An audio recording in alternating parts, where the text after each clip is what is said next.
دعائیں کروائی نہیں جاتی، دعائیں لی جاتی ہیں۔ کسی کا مشکل وقت میں ساتھ دے کر، تو کسی کی مسکراہٹ کی وجہ بن کر۔ خدا کی جنت چاہتے ہو تو اس کے بندوں کی زندگی جہنم بنانا چھوڑ دو، یہی دین کا خلاصہ ہے۔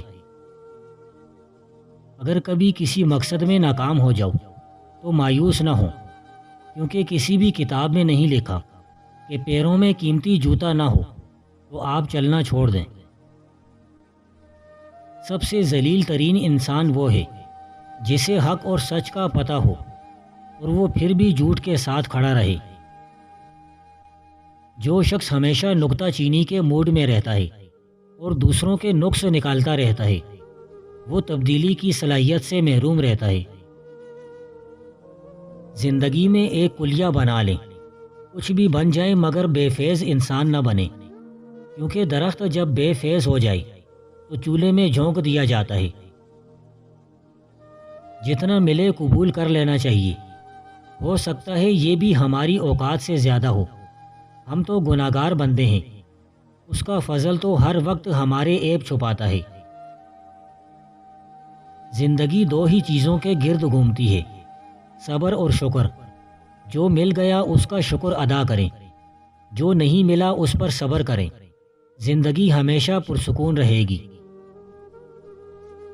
بات ہمیشہ تمیز سے اور اعتراض ہمیشہ دلیل سے کیا کرو۔ اگر بات کے لیے تمیز نہیں اور اعتراض کے لیے دلیل نہیں تو پھر خاموش ہی رہا کرو۔ ہم اچھا ہونے یا اچھا بننے کے باوجود کسی نہ کسی کی کہانی میں برے ہوتے ہیں۔ میں ایسے رشتوں کو نہیں مانتا جو دکھ درد میں سہارا دینے کے لیے تو غائب ہوں لیکن تانا دینے کے لیے سب سے آگے نظر آئیں۔ کپڑے، شکل اور زبان اکثر جھوٹ بولتے ہیں، انسان کی اصلیت تو وقت آنے پر پتہ چلتی ہے۔ تبدیلی آسان نہیں مگر ہمیشہ ممکن ہوتی ہے۔ اپنی اصلاح کے لیے خود کو تبدیل کرتے رہو۔ ہم یہ جانتے ہیں ہم کیا ہیں، لیکن ہم یہ نہیں جانتے ہم کیا بن سکتے ہیں۔ بدبخت ترین انسان وہ لوگ ہیں جو اپنے ذاتی مفاد کی خاطر نہ حق بات کرتے ہیں، نہ سنتے ہیں اور نہ ہی حق کو دیکھتے ہیں۔ جن لڑکیوں کو ساس سسر کے ساتھ رہنا پسند نہیں، انہیں چاہیے کہ شوہر کی تلاش یتیم خانوں میں کیا کریں، خاندانوں میں نہیں۔ سب سے زیادہ مضبوط رسی جسے تو پکڑتا ہے وہ تعلق ہے جو تیرے اور اللہ کے درمیان قائم ہے۔ جس بندے کا اللہ کی طلب کے سوا کوئی اور مقصد ہو وہ ضائع اور برباد ہے۔ اللہ کی بارگاہ میں سجدہ ہونے، رکوع کرنے اور اس کی عظمت و جلال کے سامنے اپنی عاجزی اور فروتنی ظاہر کرنے سے اس کا قرب حاصل ہوتا ہے۔ جب تک تو دنیا سے دور نہیں ہوگا اللہ کے قریب نہیں ہو پائے گا، اور جب اللہ کے قریب ہو جائے گا تو پھر تو سب کچھ پا لے گا۔ تیرا سب کلام محفوظ رکھا جاتا ہے اور ایک دفعہ لکھا جاتا ہے جو قیامت تک محفوظ رہے گا۔ بس اے مومن، تجھے یہ لازم ہے کہ تو ایسا کلام کہے کہ جس سے تجھے اللہ کا قرب نصیب ہو۔ جو شخص کسی محروم چیز کی طلب میں کوشش کرتا ہے، جب اسے پا لیتا ہے اسے لذت محسوس ہوتی ہے، اور جو بندہ نا امیدی کے سبب ناکام رہتا ہے اسے دکھ ہوتا ہے کہ اس کے مر جانے میں کسر باقی نہیں رہتی۔ جو شخص زیادہ نہیں بولتا اس سے گناہ بہت کم صادر ہوتے ہیں۔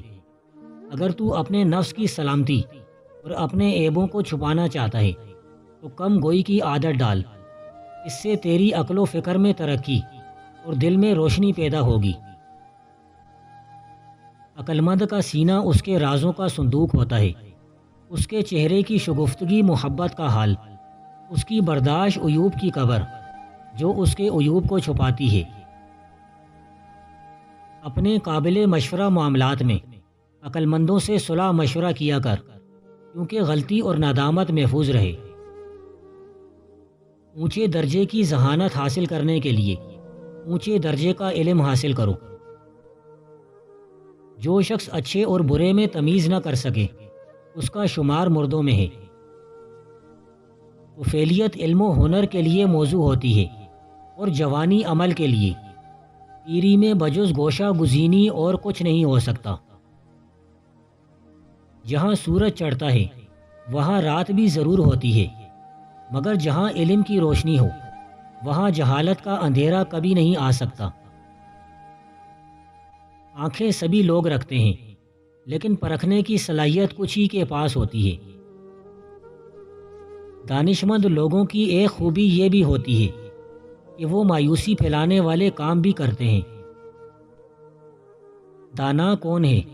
وہ جو گردش ایام کی آزمائش سے گھبرا کر اپنے دل کو تنگ نہ کرے۔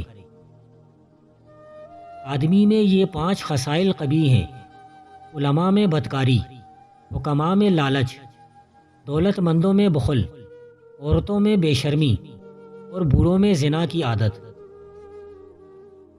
ایک وہ کام جس کی لذت چلی جاتی ہے اور اس کی سزا باقی رہتی ہے، اور ایک وہ کام جس کی کلفت دور ہو جاتی ہے اور اس کا ثواب باقی رہتا ہے۔ جو عقل مند ہیں ان کو ان دونوں کے بارے میں سوچنا چاہیے کہ کیا فرق ہے۔ بے شک ادنا ریاکاری بھی شرک ہے، بلا شبہ تھوڑی سی خیانت بھی بہت بڑا گناہ ہے۔ جو بندہ دن رات گناہوں میں مبتلا رہتا ہے تو کسی نہ کسی وقت اس کی گوش مالی ہو جاتی ہے۔ 40 سال میں 20 سال جیسا دیکھنا چاہتے ہو، منہ دھوتے وقت چہرے پر کھیرے کا رس لگا دیا کریں۔ جب خدا کسی پر مصائب نازل کرتا ہے تو ساتھ ہی اس کی دماغی قابلیت بھی بڑھا دیتا ہے۔ دانشمند لوگ ہیرے جواہرات سے زیادہ قیمتی ہیں۔ جو انسان اللہ کی معرفت میں اپنی رائے قیاس پر اعتماد کرتا ہے وہ گمراہ ہو جاتا ہے۔ زبان درازی گمراہی اور نادانی ہے، اور فخر کرنا قدر و منزلت کو گھٹاتا ہے۔ قدرت نے دماغ کو دل سے اونچی جگہ دی ہے، اس لیے جذبات کو ہر حالت میں تمیز کے تابع رکھنا ضروری ہے۔ جو بندہ علمی ذوق نہ رکھتا ہو اس کے سامنے علمی باتیں کرنا اسے اذیت پہنچانا ہے۔ علم 2 دھاری تلوار ہے، اس کا مناسب استعمال برکت اور نامناسب ہلاکت کا باعث ہوتا ہے۔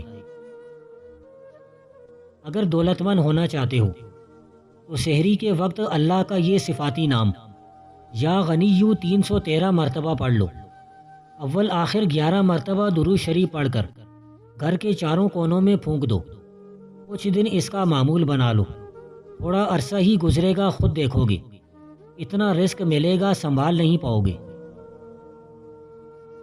آدمی کی یہ بڑی گمراہی ہے کہ لوگوں کو نیک کام بتلائے اور خود ان کے پاس نہ جائے، اور بری باتوں سے ان کو منع کرے لیکن خود ان سے باز نہ آئے۔ گناہوں کے ارتکاب کو آسان سمجھنے سے باز رہے، کیونکہ یقیناً اس عمل سے دنیا میں ذلت اور آخرت میں اللہ کا غضب ملتا ہے۔ 10 میں سے 9 حصے دانش بر وقت دانش مند بن جانے کے فلسفے میں ہیں۔ پہاڑ قدم با قدم سر کیا جاتا ہے، اور اس طرح عقل بھی درجہ بدرجہ حاصل کی جاتی ہے۔ دنیا عاقل کی موت پر اور جاہل کی زندگی پر ہمیشہ آنسو بہاتی ہے۔